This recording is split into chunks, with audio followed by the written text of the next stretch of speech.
Yesterday, I tested different materials. Now, the question I want to ask you is, what step of the engineering design process did we cover yesterday? Dante?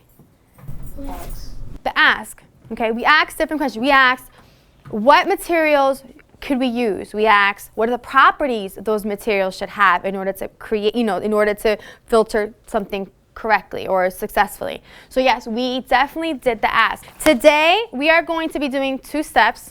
Maybe 3. Okay, so what's the next step after the asking? Imagine. Very good. It isn't we're imagining it. And after we imagine, what are we then going to do?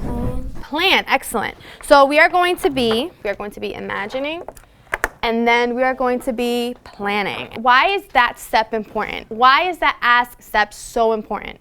Kaylin? Identify the problem. So you could identify the problem. That's good.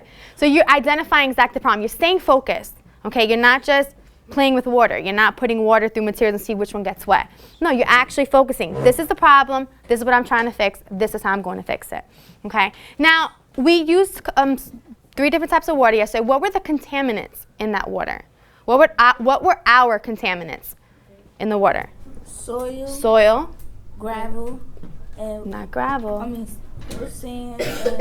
So we have soil. You gave me one good. I want someone else to give me another one. Tea. Tea leaves, right? The loose tea. And The cornstarch one. very good, the cornstarch, and that was the one that was very cloudy. What was the criteria that our water was going to be judged on? Clean water, meaning? Okay, good. Particles.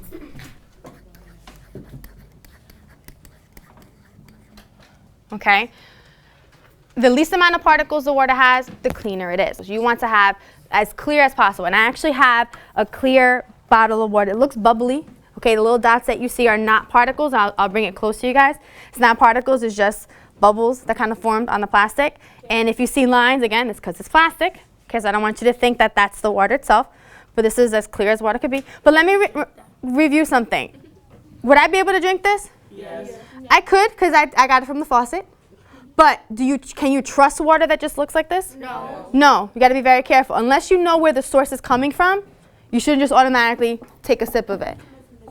Because it could be contaminated, it could be dirty. So we have particles. What's another part of our criteria? Bacteria?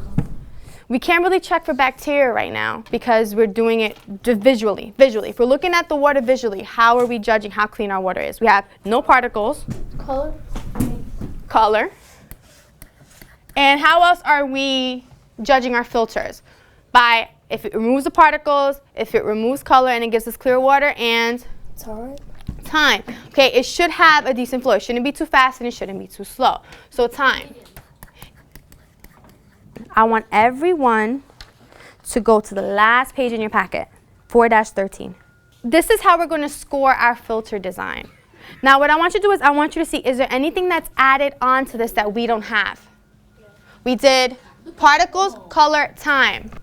By money? Well, very good. By the cost. Because something that an engineer really needs to take into account is, yes, you want to be able to, while eyes up here for a second, you want to be able to help improve people's lives, absolutely, by creating something that makes life easier. Great, but you also need to make it cost effective. It costs money to create filters, okay? So you have to be cost effective as well. There's 2 things that have been added on to your filter. All eyes up here. We have sand, which you know how it works. We have gravel.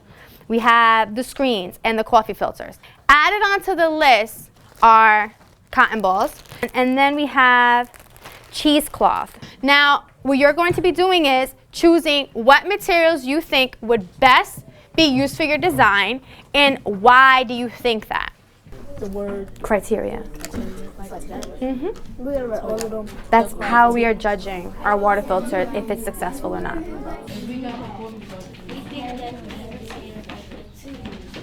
This is clean. This isn't from outside. What's another reason why you chose those materials? It can hold the dirt. It could, like, if you put the water, like, the water goes all down. It holds all the dirt and all the particles. Okay. If it takes out all the dirt, Okay. the cheesecloth is gonna take out big pieces, then the filter paper filter is gonna take out the medium, and then the sand and gravel is gonna take out the smallest piece. That's really good. I like that train of thought.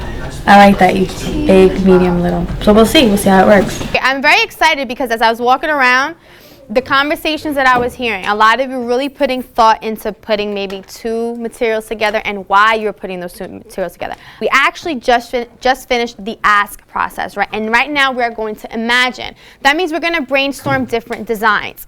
Everyone will be receiving a container in this shape. What you are going to do is brainstorm different filter ideas, okay, that you would like to use. Then when you are done brainstorming, talk amongst your group and make a decision. Either you're going to pick one design or you're going to maybe combine some designs that work well together, okay? Are there any questions? And then you gotta draw like the cup that we pour the stuff in. And like we could put the cheesecloth on the bottom and then the paper filter on top, or the Put the paper filter at the bottom and then put the porcelain on top. So then like that's water come out. What's gonna be first? The paper filter. Paper filter. Draw it the best way you can. Next. You have the cheesecloth on top of it. It's just like a piece of paper on top. Yeah, exactly. I know a lot of you are finishing up a design. We are going to be finishing our imagining step and actually beginning our planning step, okay? Because you guys came up with some very similar designs. Now you need to pick the best one. Once you have picked the best one, that is when your planning will begin. Now, why is it important? If you notice I have up here, and I'm asking this again, the plan must include a detailed labeled diagram. Why is it important to have a labeled diagram, a list of materials as you're planning your design? So you won't mess up, but like mess up if you don't like label or something. Okay, so you don't mess up on your actual design. Now, the next 2 pages that you will be working on are, put them over here.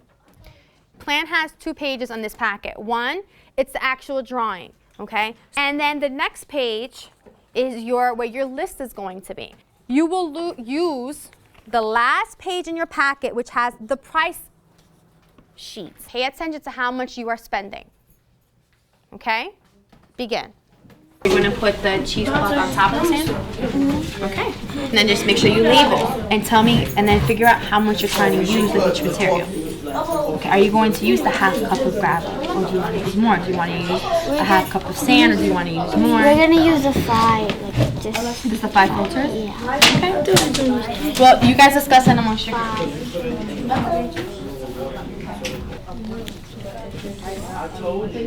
Just only 5.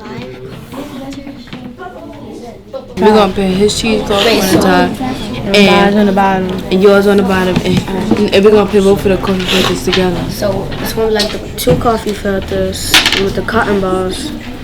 Cheesecloth gonna be on top with that's it, right? The cotton ball. Yeah. 4, so that's $8. So 4 times 2 is 8. We're getting 6. Yeah. That means we get 8. We just finished planning. You drew a diagram, you made a list of materials. A lot of you also created the list with the price. Now, we're actually done with the planning stage. So what do you think is coming next? We have to create. Now we are going to use our plan to create. The worksheets, I absolutely can't imagine doing the unit without those worksheets. It keeps them organized. I like the fact that they're provided in 2 different levels, because if you have the students who aren't able to actually phrase their answer or write it down in using sentence form, they are able to still answer it by either circling or crossing out and discussing with their classmates. Because in my classroom, I do have students where their disability is writing, and they struggle with it. And many of my students, if they struggle with something, they just check out. They refuse to do it, they give up. So it was nice to actually have worksheets where they were able to work on it, or at least able to discuss it with their classmates. I really like the price sheet and the scoring sheet.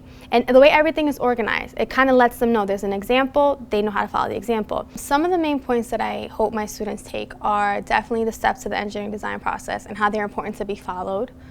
Also, the idea of group work, of collaborating with one another, because it's very, and I actually saw it with my students. They have their design, they have their idea that they thought hard on and they worked hard on, so that's the one that they want to choose. And unfortunately, when you get into a group, you have 4 ideas. You know, and it's very important that they work together to remember you're not getting, you know, rewarded for your one idea. You're getting rewarded for the best design. So that could be either choosing one idea or combining many ideas together. So the idea of having to collaborate with one another, you know, kind of give up your own in order to be successful. Because it's hard for a lot of them, especially in this age level. It's hard for them to actually put their idea to the side and say, okay, you know what, someone else's is a better idea.